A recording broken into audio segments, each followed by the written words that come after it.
আপনারা যদি এই পুরো ভিডিওটা মনোযোগ সহকারে দেখেন তাহলে ইনশাআল্লাহ আপনারা আমার মতো যদি ম্যানেজমেন্ট করতে পারেন এবং মেডিসিন সময় মতো দিতে পারেন এবং খাবার খাওয়াতে পারেন সঠিক টাইমে সঠিক খাবারটা, তাহলে ইনশাআল্লাহ আশা করি আপনাদের বাচ্চাগুলিও সুস্থ থাকবে এবং বাচ্চাগুলি খুব দ্রুত বড় হবে এবং কোনো বাচ্চা অসুস্থ হবে না। আসসালামু আলাইকুম এভরিওয়ান, ওয়েলকাম টু সময় এগ্রো ফার্ম। আপনাদের সাথে রয়েছি আমি জিলাম। আমার দেশি মুরগির বাচ্চাগুলোর বয়স আজকে 45 দিন। আলহামদুলিল্লাহ আমার একদম ব্রুডিং থেকে শুরু করে মানে একদম ইনকিউবেটর মেশিন থেকে বের করার পর থেকে আজকে 45 দিন। আলহামদুলিল্লাহ আমার একটা বাচ্চাও কিন্তু মারা যায় না, এমনকি অসুস্থ হয় না আল্লাহ পাক রাব্বুল আলামিনের রহমতে। তো আমি আসলে কিভাবে মুরগিগুলিকে লালন পালন করলাম এবং এই 45 দিন আমি মুরগিগুলোকে কখন কোন মেডিসিনগুলি দিছি এবং কিভাবে আমি মুরগিগুলোকে এই 45 দিন আলহামদুলিল্লাহ একদম প্রপারলি সুস্থ রাখতে পারছি এবং গ্রোথও মাশাআল্লাহ খুবই ভালো, কিভাবে আমি এই মেনটেনগুলি করছি সেটা ইনশাল্লাহ আপনাদেরকে আজকের এই ভিডিওতে আমি জানাবো। দেখেন যে আমার দেশি মুরগির বাচ্চাগুলি দেখছেন কত বড় হয়ে গেছে আলহামদুলিল্লাহ। 45 দিনে মাশাআল্লাহ গ্রোথও খুবই ভালো। ঠিক আছে, আমি দিনের বেলা এই জায়গাতে রাখি, ঠিক আছে, রাত হলে আমি এখান থেকে সরাই ফেলাই, আমি আলাদাভাবে রাখি। আমি একদম ওদেরকে ব্রুডিংয়ের প্রথম দিন থেকে আমি কোন মেডিসিনটা দিতে থাকি সেটা আপনাদেরকে দেখাই। দেখেন আমি দিছি কি, এই যে দেখছেন এটা হলো একটা ভিনেগার। আমি ভিনেগার খাওয়াইছি 1 লিটার পানিতে 1 ml ব্রুডিংয়ের দ্বিতীয় দিন থেকে টানা 5 দিন। আর প্রথম দিন দিছি আমি ইলেকট্রোলাইট গ্লুকোজ দিছি, মানুষের খাওয়া গ্লুকোজটা, ঠিক আছে, ওটা আমি 3 ঘন্টা দিছি। তারপর 3 ঘন্টা পরে যায় খাবার দিছি। ভিনেগারটা দিছি হচ্ছে সকালবেলা, আর বিকেলবেলা দিছি হচ্ছে বিকসস গোল্ড। এটা মানুষের খাওয়া একটা ক্যাপসুল, এটা মানুষের ফার্মেসিতে পাবেন, দামও খুবই সস্তা। আমি একটা 3 টাকা করে, আমি এক পাতা 6টা থাকে 6টা 18 টাকা দিয়ে আনছি। আর এই বিকসস গোল্ড ক্যাপসুলটা আমি দিছি হচ্ছে দুপুরবেলা। হ্যাঁ, সকালবেলা ভিনেগার দিছি, দুপুরবেলা ক্যাপসুলটা দিছি 1 লিটার পানিতে 1 ml। সপ্তম দিন বন্ধুরা আমি এই বাচ্চাগুলিকে রানীক্ষেতের BCRDB ভ্যাকসিন করাইছি। আর অষ্টম দিন থেকে আমি কি করছি, ওদেরকে এই যে এটা দেখতেছেন থায়াবিন, এটা হচ্ছে একটা থায়াবিন B1 B2, ওদেরকে সকালবেলা আমি 1 লিটার পানিতে 1 গ্রাম থায়াবিন মিক্স করে খাওয়াইতাম অষ্টম দিন থেকে। হ্যাঁ, থায়াবিন খাওয়াইছি।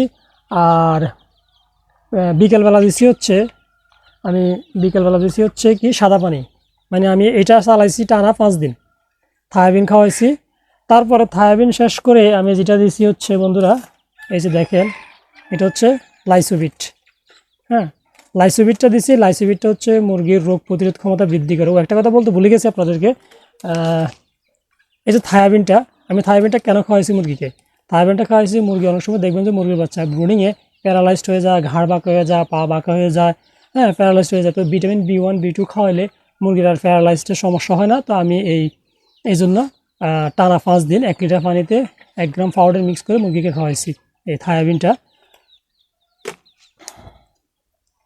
তারপর হচ্ছে লাইসোভিট, তারপর লাইসোভিট দিছি এরকম। লাইসোভিটটা আমি 1 লিটার পানিতে 1 গ্রাম দিছি। এটা আমি 5 দিন খাওয়াইছি। আর এই লাইসোভিটটা খাওয়াইছি বন্ধুরা আমার মুরগির বাচ্চাগুলির রোগ প্রতিরোধ ক্ষমতা বাড়ানোর জন্য। বাচ্চার যদি রোগ প্রতিরোধ ক্ষমতা বাড়ে তাহলে কিন্তু মুরগির বাচ্চা এমনিতেই সুস্থ থাকবে, ঠিক আছে, ওষুধ খরচ কমে যাবে। তো আমি এই ওষুধ খরচ কমানোর জন্য বা মুরগিকে সুস্থ রাখার জন্য মুরগিকে এই লাইসোভিটটা খাওয়াতাম। মুরগির শরীরের রোগ প্রতিরোধ ক্ষমতা যদি বেশি থাকে তাহলে সেই ক্ষেত্রে মুরগি কিন্তু রোগ আক্রান্ত কম হয়। তো আপনারা অবশ্যই লাইসোভিট খাওয়াবেন। আমি মুরগিকে লাইসোভিট খাওয়াইছি, এটাও 1 লিটার পানিতে 1 গ্রাম। তারপরে খাওয়াইছি বন্ধুরা এই যে দেখেন জিঙ্ক খাওয়াইছি। হ্যাঁ, জিঙ্কও আমি খাওয়াইছি 1 লিটার পানিতে 2 ml করে, এটাও খাওয়াইছি 5 দিন। তো এই জিঙ্কগুলি খাওয়ানে কি হয়, জিঙ্ক খাওয়ালে মুরগির রুচি বাড়ে, মুরগির ওয়েট বাড়ে, মুরগির গ্রোথ বাড়ে, মুরগির পাখা সুন্দর হয়, ঠিক আছে, নতুন করে পাখা গজায়, মুরগি দেখতে অনেক সুন্দর হয়ে যায়। আমি দেখাই আপনাদেরকে, এই যে দেখেন ক্যালপ্লেক্স, এটা হচ্ছে এটা ক্যালসিয়াম, ঠিক আছে, আমি ক্যালসিয়ামও খাওয়াইছি। আমি মেডিসিন দেখালাম।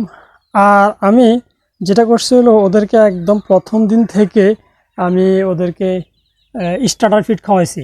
আমরা অনেকে কী করি, মুরগির বাচ্চাকে ভুল করে ফুটার পর আমরা খুদ খাওয়াই, চাউল খাওয়াই, ভাত খাওয়াই, এগুলি কিন্তু ঠিক না। হ্যাঁ, এগুলি খাওয়ালে মুরগির বাচ্চায় গ্রোথ আসবে না এবং কি মুরগির ফুড পয়জনিং হবে, পেটের সমস্যা হয়ে যাবে, গ্যাস করবে। হ্যাঁ, তো এই জন্য আপনারা অবশ্যই মুরগির বাচ্চাকে একদম প্রথম দিন থেকেই 30 দিন বা 35 দিন 40 দিন পর্যন্ত একটা না স্টার্টার ফিড খাওয়াবেন, এবার সেটা আপনারা সোনালি স্টার্টার হোক বা ব্রয়লার স্টার্টার হোক, যে কোনো একটা স্টার্টার ফিড খাওয়াবেন। আমি এটাই খাওয়াইছি। তো এই খাবার ম্যানেজমেন্ট আমি এটা করছি। আর হচ্ছে এই যে দেখেন খাবার পাত্র অলরেডি মধ্যে ময়লা করে রাখছে ওরা। খাবার পাত্রটা আমি সবসময় পরিষ্কার করে ফেলতাম, ঠিক আছে। ওদেরকে যখন খাবার দিতাম, খাবার দেওয়ার আগে আমি খাবার পাত্রটা একদম পরিষ্কার পরিচ্ছন্ন করে দেন আমি খাবার দিছি। কারণ খাবার পাত্রে যদি ময়লা থাকে সেক্ষেত্রে মুরগি খাবার খাওয়ার সময় কিন্তু ময়লাটা পেটে চলে যাবে, এতে মুরগির পেট খারাপ হবে। তারপর আমি অল টাইম এই যে পানি দিয়ে রাখতাম, মেডিসিনের পানি, ঠিক আছে। এবং পানিতে কোনো রকম ময়লা থাকলে বা ড্রপিং করলে সেগুলো আমি পরিষ্কার করে আবার দেন পানি দিতাম। তো এই জন্য পানিটাও অবশ্যই আপনারা সবসময় দেখবেন যে পানিতে যদি কোনো ড্রপিং করে থাকে, অনেক সময় মুরগি বাচ্চা কিন্তু পানিতে ড্রপিং করে, ঠিক আছে। দেন অলরেডি ময়লা করে ফেলছে, আমি পানিটা কিন্তু পরিষ্কার করবেন, জাস্টটা পরিষ্কার করে ফেলতাম। আমি এটা আপনাদেরকে দেখানোর জন্য আমি পরিষ্কার করি না। দেখেন এই যে খাবার পাত্রটা, এটার মধ্যে কিন্তু ময়লা আছে, জাস্ট আপনাদেরকে দেখানোর জন্য আমি এখনও পরিষ্কার করি নাই, ঠিক আছে। ঠিক তেমনি পানির মধ্যে পরিষ্কার ময়লা করে রাখছে।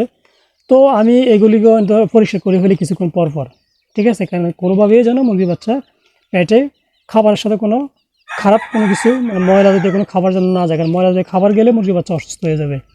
তারপর আমি যেটা করতাম, এই যে লিটারটা বন্ধুরা ব্রুডিংয়ে খুবই খুবই গুরুত্বপূর্ণ। ব্রুডিং না, একদম সবসময় লিটারটা খুবই গুরুত্বপূর্ণ। ব্রুডিংটা আপনি লিটারে সবসময় চেষ্টা করবেন পরিষ্কার ঝরঝরে শুকনো রাখার জন্য, ঠিক আছে। তো আমি কি করতাম, সবসময় কিন্তু প্রতিদিন আমি একদম প্রত্যেক দিন মুরগির বাচ্চার এই লিটারটা পরিষ্কার করে ফেলতাম।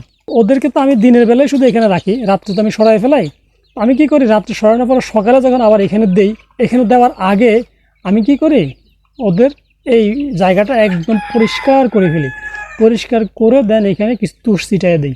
তুষ দেওয়ার পরে দেখি একদম ঝরঝরে হয়ে থাকে, শুকনো থাকে, এতে মুরগির বাচ্চাগুলি কিন্তু সুস্থ থাকে। আপনারা অবশ্যই লিটারে যেন কোনোভাবেই স্যাঁতস্যাঁতে ভিজা না থাকে এবং লিটার যেন অ্যামোনিয়া গ্যাস যেন না হয়, কারণ স্যাঁতস্যাঁতে ভিজা থাকলে কিন্তু লিটারে অ্যামোনিয়া গ্যাস হবে, এক্ষেত্রে মুরগির বাচ্চা কিন্তু অসুস্থ হয়ে যাবে। হ্যাঁ, এই জন্য আপনারা অবশ্যই লিটারটাকে শুকনো রাখার চেষ্টা করবেন সব সময়, ঠিক আছে। প্রয়োজনে প্রত্যেক দিন আপনারা লিটারটাকে পরিষ্কার করে ফেলবেন আমার মতো। আমি যেরকম একদম ডেইলি লিটার পরিষ্কার করি, প্রত্যেক দিন সকালে আমি পরিষ্কার করে দেন বাচ্চাগুলিকে এখানে ছাড়ি। তো আলহামদুলিল্লাহ দেখেন আমার বাচ্চাগুলি কত সুস্থ আছে, 45 দিন একটা বাচ্চাও কিন্তু আল্লাহর রহমতে মারা যায় নাই। কতটা টপ ম্যানেজমেন্ট হওয়ার কারণে আমার এই একটা বাচ্চাও কিন্তু আল্লাহর রহমতে নষ্ট হয় নাই। সবগুলি বাচ্চাই কিন্তু এখানে 12টা বাচ্চা আছে, 12টা বাচ্চা আলহামদুলিল্লাহ দেখেন একদম চঞ্চল সুস্থ আছে। একটা শিশু বাচ্চা আমরা যেরকম ছোটোকালে একদম লালন পালন করে ওদেরকে বড়ো করি, ঠিক আপনারাও এইভাবে চেষ্টা করবেন যে মুরগি বাচ্চাগুলিকে ছোটো বাচ্চার মতোই যত্ন নিয়ে লালন পালন করার জন্য। ভিডিওটি কেমন হলো, এখান থেকে যদি আপনারা কিছু শিখতে পারেন, জানতে পারেন, বা আপনার যদি কোনো মতামত থেকে থাকে বা কিছু জানার থেকে থাকে, তাহলে অবশ্যই কমেন্ট বক্সে লিখে দিন। আমি চেষ্টা করবো আপনাদের সেই কমেন্টসের উত্তর দেওয়ার জন্য। আর যদি ভিডিওটি ভালো লেগে থাকে তাহলে আমার ইউটিউব চ্যানেলটি সাবস্ক্রাইব করে এবং ফেসবুক পেজটি ফলো দিয়ে আমার সঙ্গে থাকুন।